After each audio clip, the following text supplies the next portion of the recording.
నాకివ్వు నాకు అంటే పెద్దగా శబ్దంతో కేకలు పెట్టి మళ్ళీ నిశ్శబ్దమై భూమిపై తల వంచి కూర్చున్నారు. పెద్ద కేకలతో అని గట్టిగా అటుకున్న దగ్గరున్న పూజారి కూడా పరిగెత్తుకొని వచ్చింది ఆ కీకలకు.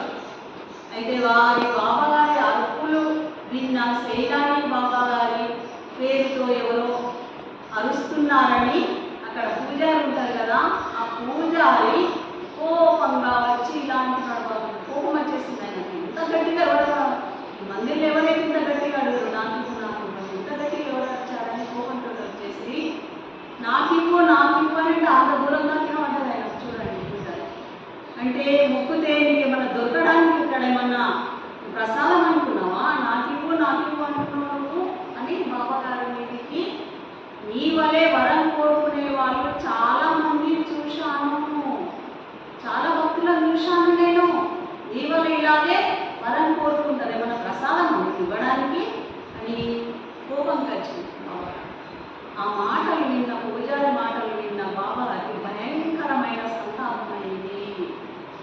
మనిషి ఆత్మజాగృతి అయిన వాళ్ళకు కుండలిని శక్తి జాగృతి అయిన వాళ్ళకి ఎలా ఉంటుందంటే ఒక్క మాట ఎవరైనా అంటే లేస్తారు. అంత సంతాపం అయింది బాబా గారికి. వచ్చి ఏమన్నాడు తెలుసా, ఒరే ఊరు కూడా దేవుడు అంటే నీ తండ్రి గారి ఆస్తి అనుకున్నావా, నీ తండ్రి ఆస్తి అనుకున్నావా, దేవుణ్ణి మొక్కద్దనుకున్నావు, నాకు ఇవ్వడానికి నీ దగ్గర ఏముంది అని అంటున్నాడు.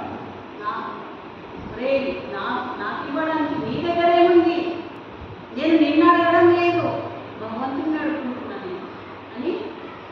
నీ ముందు వరం ఎవరు అడిగారు, నీ ముందు నేను అడిగానా, అడగలేదు కదా. ఇలా ఎన్నో మాటలు పూజారిని అనేసిండు. ఆయన ఒక్క మాట అన్నాడు కానీ బాబా ఎన్నో మాటలు అనేసిండట. ఈ దృశ్యాన్ని చూసి వచ్చిన వారు చాలా భయపడిపోయారు 10 మంది. ఇక్కడ ఏదో గొడవ అయ్యేటట్టుంది, బాబా గారు ఇట్లా అంటున్నాడు. పూజలతో అంటారా అనుకుంటారా, మేము పూజలు పెట్టుకుంటున్నాం. వాళ్ళకు భయపడి బాబా గారిని ఒక చెట్టు కింద తీసుకొచ్చి చెట్టు కింద కూర్చు వద్దున్నాడు పోతున్నాడు ఇక్కడికి వెళ్ళిపోతున్నాడు అని బాబా గారిని తీసుకుపోయి కూర్చున్నాడు. మళ్ళీ పూజారి గారు మళ్ళీ అక్కడికి రావడం జరిగింది. చెట్టు కింద వెళ్ళిండ్రా మళ్ళీ అక్కడికి వచ్చి ఈనాటి వరకు అనేక మంది భక్తులను చూశాను, నేను ఎన్నో రోజుల నుండి ఇక్కడ ఉన్నా, నేను అనేక మంది భక్తులను చూశాను, కానీ ఇలా చేతులు పైకెత్తి అడిగేవారిని మొదటిసారిగా మిమ్మల్ని